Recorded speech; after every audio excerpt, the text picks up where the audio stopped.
You walk into a penthouse that costs more than most people's net worth. A woman sits behind a polished mahogany desk, Margaret Sterling.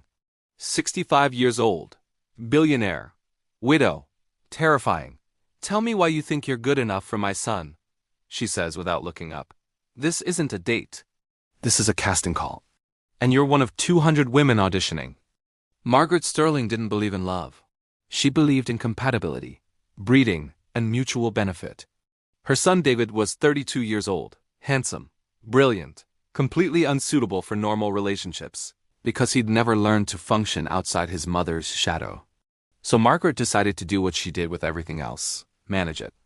"What I need," Margaret explains, sliding a document across the desk, "is someone who understands what it means to be married to David.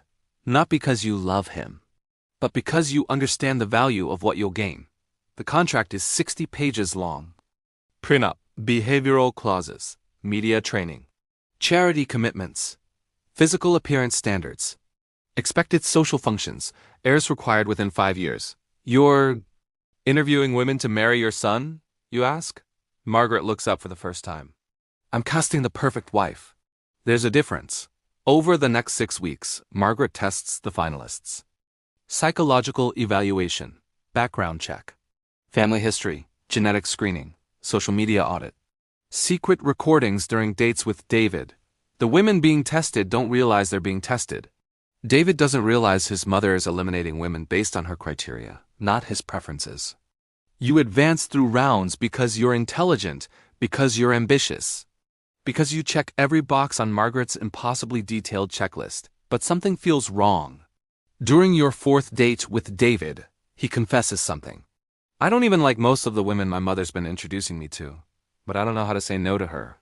I've never learned how." That's when you realize, this isn't about finding him a wife. This is about controlling him forever. You do something the other candidates didn't do. You ask David a direct question: "What do you actually want?" He looks at you like no one's ever asked him that before. Because they haven't. His entire life has been scripted by Margaret. School chosen by Margaret. Career directed by Margaret. And now, wife selected by Margaret. "I don't know," he says quietly. "I've never decided anything myself." That's when you realize Margaret's real goal. She doesn't want a daughter-in-law. She wants a co-conspirator.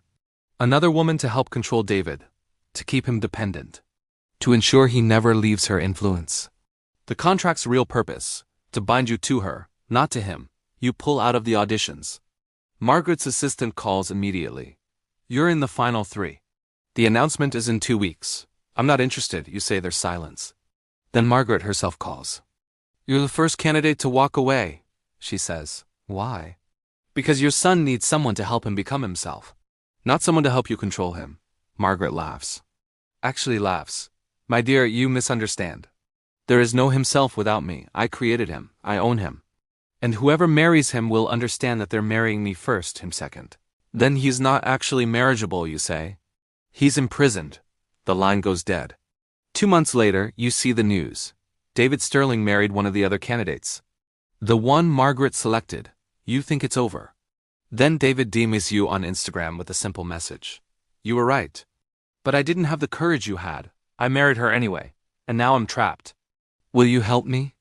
Some mothers love their sons so much they destroy them. Some marriages start before the wedding in an audition room. And some prisons come with penthouse views.